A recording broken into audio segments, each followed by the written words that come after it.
We're here in Germany with the all-new Mazda CX-30, yet another SUV from the Japanese brand. But have a look at it, it is absolutely stunning.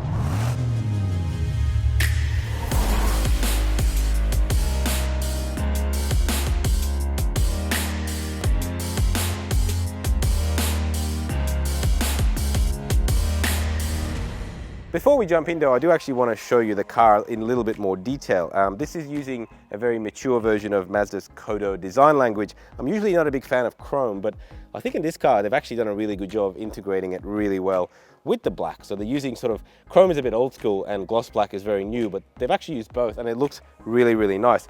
If you come around the side profile you could say is quite plain, but actually it's quite sleek.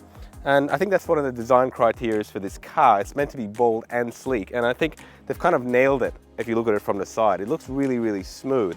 But my favorite part of the car, if you follow me to the rear, is actually these taillights. I love the way they stick out.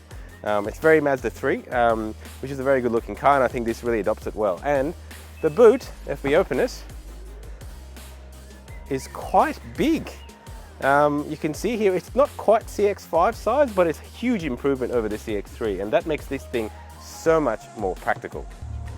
So the first thing you'll notice when you jump into the CX-30 is just how similar it is to the Mazda 3, and of course that's because it really is just a Mazda 3 underneath. So much like the Mazda 3, the interior here is fantastic. I'm a big fan of the infotainment system, but also more importantly, I suppose the general feel of the cabin is really high quality, from the leather on the doors to the dash to the way the seats feel.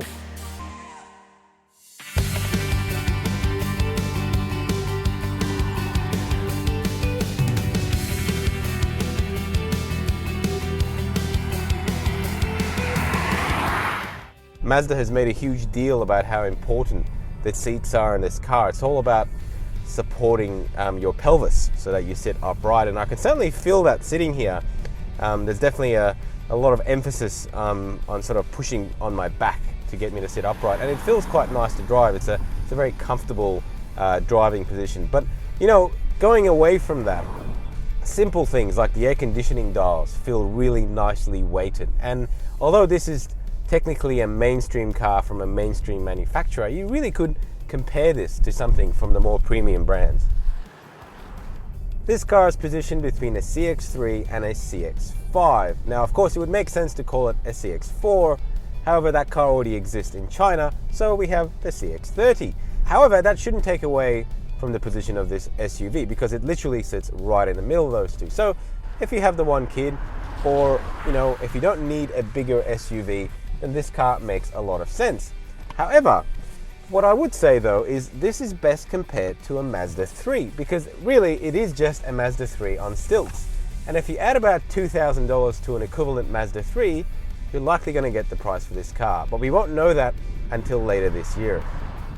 In regards to power plants, we're going to get the 2-liter engine as well as the 2.5. So the smaller capacity engine has 114 kilowatts and 200 newton meters, and the larger 2.5 has 139 kilowatts and 252 newton meters of torque. Well, at least that's what it has in the Mazda 3, and we expect those power figures to carry through. Fuel economy wise, there's still no real figures for those, so you have to wait. But from what the car tells me, it's doing quite well. It's about 6.8 liters at the moment, which is pretty impressive for a car this size. But then again, it's important to realize that this only weighs 50 kilograms more than the Mazda 3, which is actually quite hard to fathom considering that it feels a lot bigger. This feels just like a Mazda 3 to drive. It's just as sharp, the steering is just as good. I do have to say the ride, although we're on really smooth European roads, the ride is still a little firm. I would like to test it in Australia to see if our suspension setup is a little bit different, because this is the European car. But even then, while it's firm, it's not uncomfortable. It really lends itself to going fast around corners with some sense of enjoyment.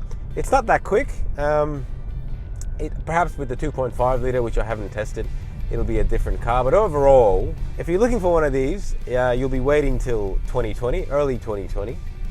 But if you've got the time, and if you're looking for a large, small SUV, which is how I would describe this car, then this is definitely worth the wait.